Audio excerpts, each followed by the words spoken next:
पता है इस हरी मेहंदी में लाल रंग कैसे आ जाता है? कष्ट सहकर। लाल चटकता रंग चाहिए तो इन मेहंदी के पत्तों को पीसना पड़ता है, बार बार प्रहार करने होते हैं। उसके पश्चात इसे पानी में मिश्रित करना होता है, तब जाकर ये ललनाओं का श्रृंगार बनती है। स्वर्ण के साथ भी यही है, जितना तपता है उतना शुद्ध होता है। और नग तो आप सभी को भाते हैं ना। हीरा भी पहले कोयला होता है, धरा के भीतर का ताप सहकर, उसका दबाव सहकर इसके भीतर ये चमक आती है। आप समझ रहे हैं ना मैं क्या कह रहा हूं? जितना आप कठिनाइयों से जूझेंगे, आपका व्यक्तित्व उतना ही निखरेगा। कठिनाइयों की भट्टी में जितना तपेंगे, आपका चरित्र उतना ही निखरेगा। तो अगली बार जब आपके समक्ष कोई समस्या आए तो घबराइए मत, उससे लड़ जाइए, क्योंकि हर समस्या हमें कुछ नया सिखा कर जाती है। मैं अपने आप को दांव पर लगाऊंगा।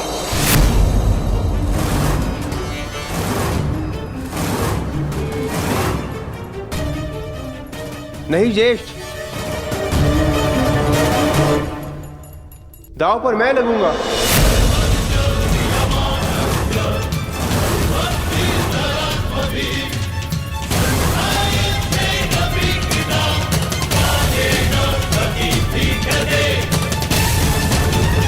नहीं नकुल, तुम अभी छोटे हो। तो मुझे दांव पर लगा दीजिए भ्राताश्री।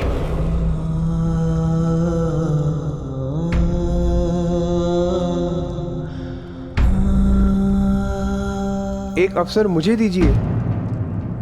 सही कहा था मामा श्री ने, पिता की अनुपस्थिति में बड़ा भाई ही पिता होता है। पर मुझे तो एक पल भी ऐसा स्मरण नहीं होता जब आपने मेरा पालन ना किया हो, मुझे प्रेम ना किया हो। हर पल आपने अपना कर्तव्य निभाया है ज्येष्ठ। आज मुझे अपना कर्तव्य निभाने दीजिए। नहीं अनुज, अगर कोई दांव पर लगेगा तो वो मैं। नहीं भ्राता, यदि दांव में मैं हार गया तो आप मुझे युद्ध करके छुड़वा लेंगे, परंतु यदि आप हार गए तो मैं आपको नहीं छुड़वा पाऊंगा भ्राता।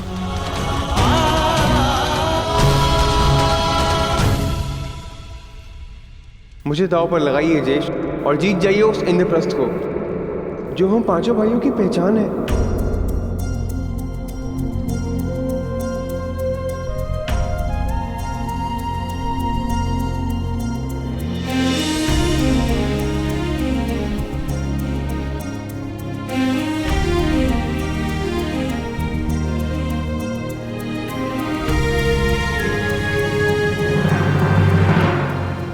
मैं अपने अनुज नकुल को दांव पर लगाऊंगा।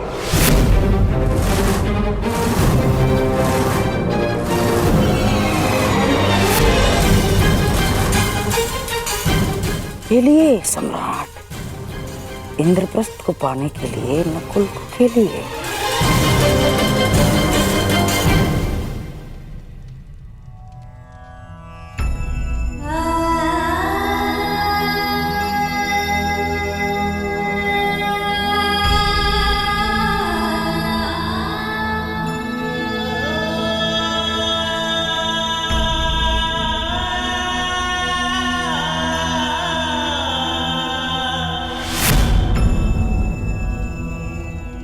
तो बोलिए सम्राट, अब एक और है नकुल और दूसरी ओर दुर्योधन ने जीती हुई सारी संपत्ति।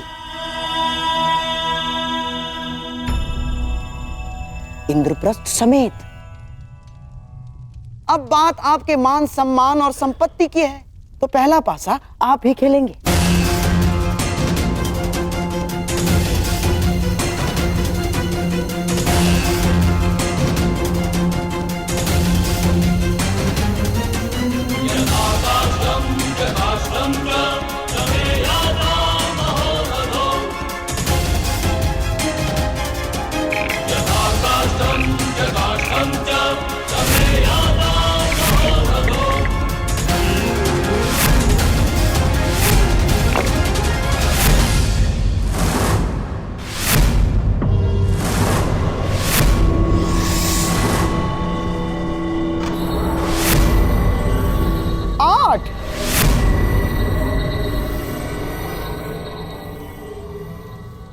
अब देखते हैं कि मेरे दुर्योधन के भाग्य में क्या लिखा है।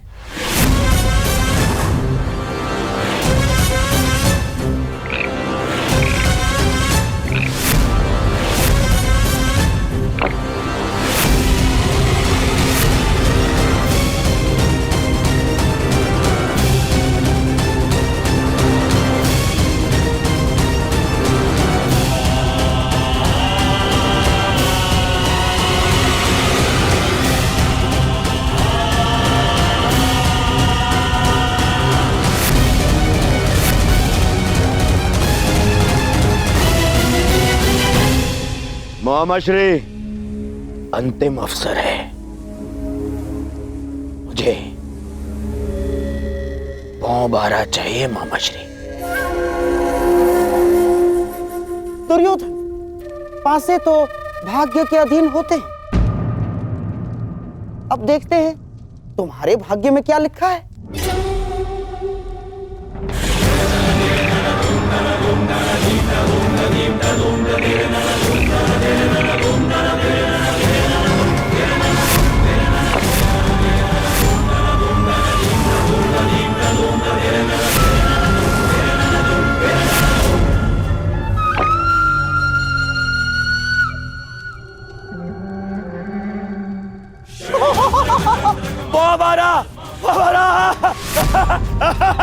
हमारा दुशासन,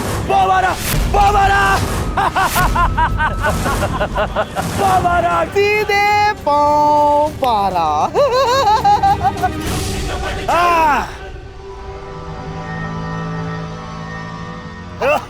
बधाई हो मेरे होने वाले सम्राट। ये पांडव नकुल तुम्हारा दास है। हाँ मामा, हाँ।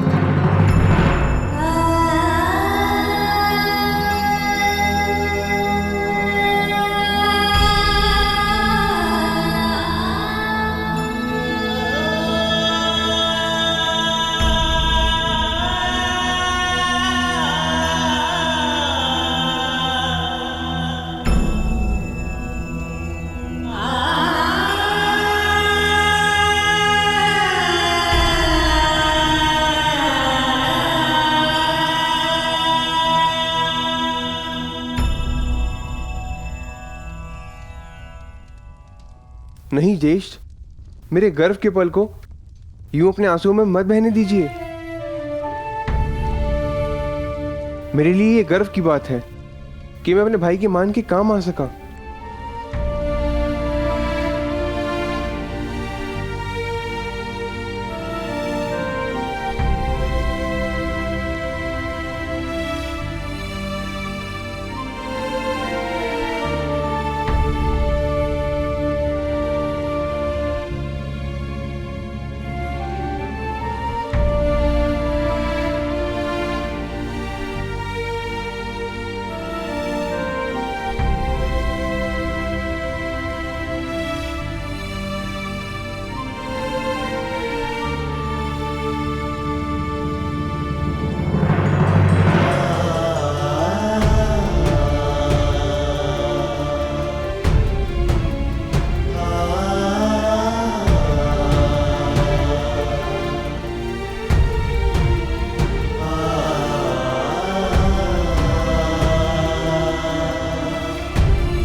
दास मुकुट नहीं पहनते।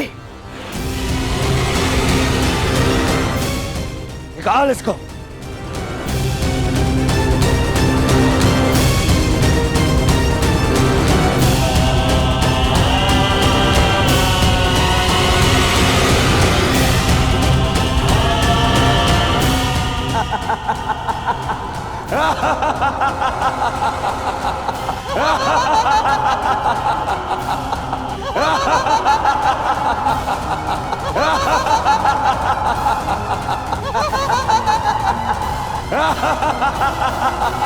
कैसी सभा है ये और कैसा खेल है जिसमें एक भाई को दूसरे भाई का दास बनाकर बिठा दिया गया है।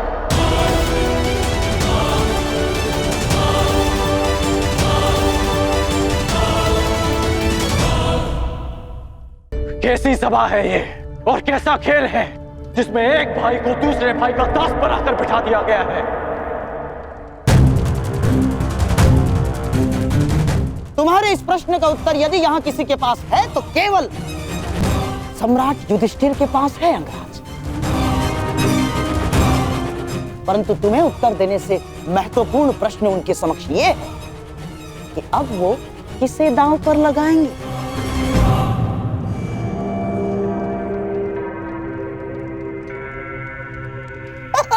समझ गए अंगराज?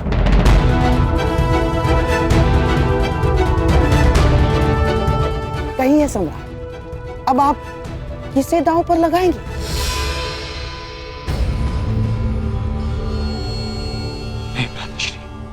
नहीं ज्येष्ठ, अब और नहीं। सोच लीजिए सम्राट, एक और दांव। यदि आप जीते तो ये हारी हुई संपत्ति सारी आपकी और आपका ये भाई दास नकुल भी। निर्णय आप पर है।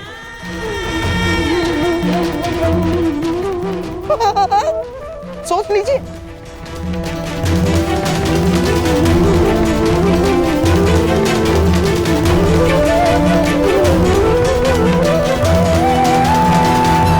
मैं दांव पे लगता हूं।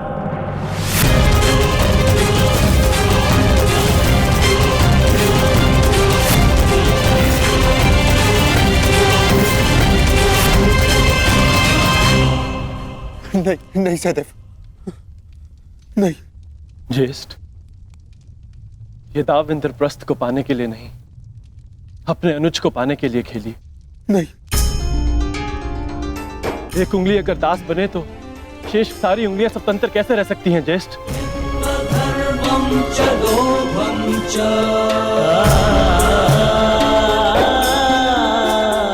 मुझे विश्वास है कि आप मुझे अवश्य जीत लेंगे और नकुल को भी।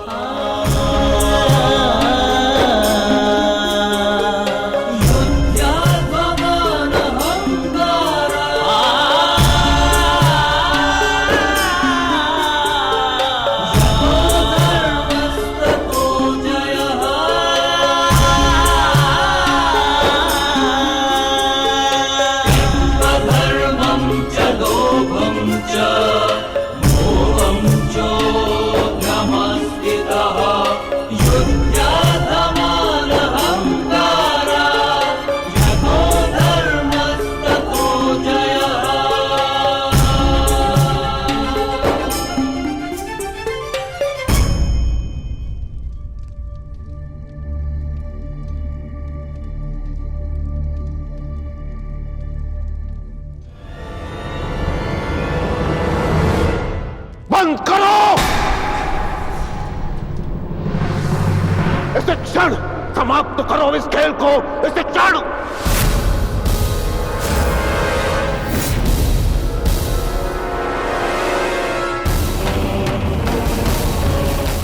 कैसा दुर्भाग्य जुड़ गया है हस्तिनापुर के साथ, कैसा दुर्भाग्य। अरे कुरुवंश के 2 राजकुमार, उन्हीं का भाई उन्हें उनका दास बना रहा है। अरे क्या ये वही कुरुवंश है जो अपने भाई के अधिकार के लिए महामहिम अभी तक जीवित है?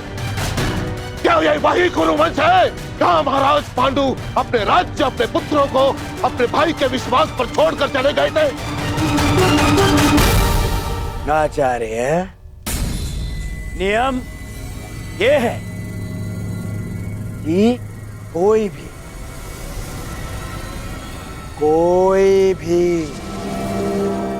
इस द्यूत को रोक नहीं सकता। सम्राट नियमों से बंधे हुए हैं, महामहिम भी नियमों से बंधे हुए हैं, परंतु मैं नहीं दुर्योधन। मैं तुम्हारा गुरु द्रोण हूं और मैं तुम्हें आदेश देता हूं कि अभी से क्षण इस खेल को बंद कर दो। आप अपनी शिक्षा का मूल्य, अपनी गुरु दक्षिणा ले चुके।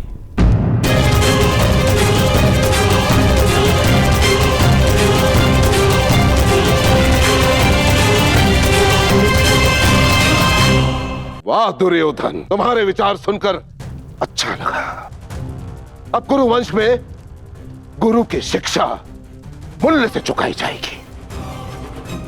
यहां उपस्थित सभी सभासद सुन ले, यदि एक चौसर इस क्षण बंद न हुई तो परशुराम शिष्य द्रोण के बाणों को कोई नहीं रोक पाएगा, कोई भी नहीं।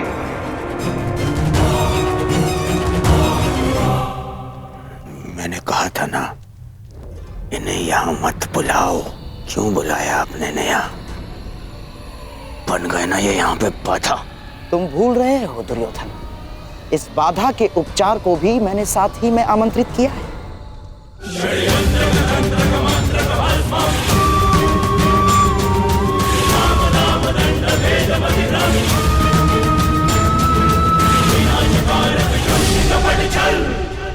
पिताश्री, हमें नहीं भूलना चाहिए कि आज हम जो कुछ भी हस्तिनापुर की कृपा के कारण, महाराज धृतराष्ट्र की कृपा से, और वैसे भी कुमार दुर्योधन से मेरी मित्रता वर्षों से, इसीलिए मेरा कर्तव्य है कि मैं उनका पक्ष लूं और सदैव उनका पक्ष लेता रहूंगा। जब तक पांडव जीत रहे थे आप शांत बैठे रहे, और जब कुमार दुर्योधन की विजय प्रारंभ हुई तो आप तिलमिला उठे। यदि आज आपने इस सभा को त्याग दिया तो आपके और मेरे पिता और पुत्र के संबंध को त्याग के जाएंगे आप यहां से।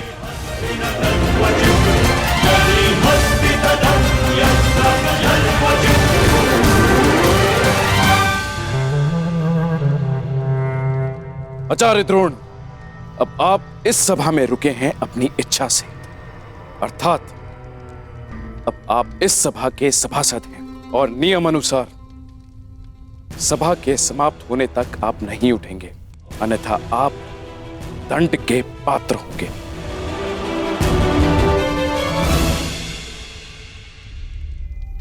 भावुक हो गया मैं।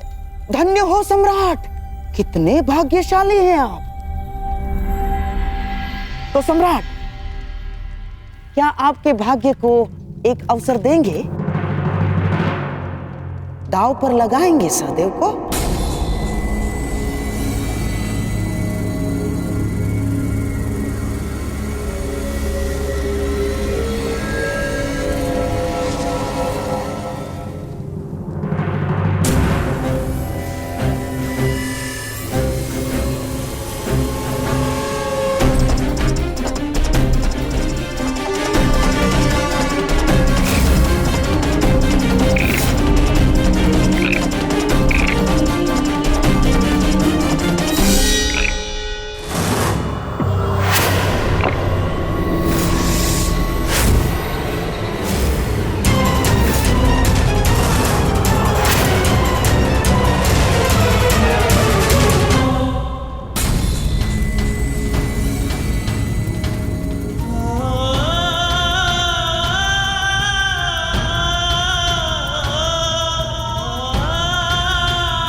अगले होते माद्री पुत्र सहदेव की।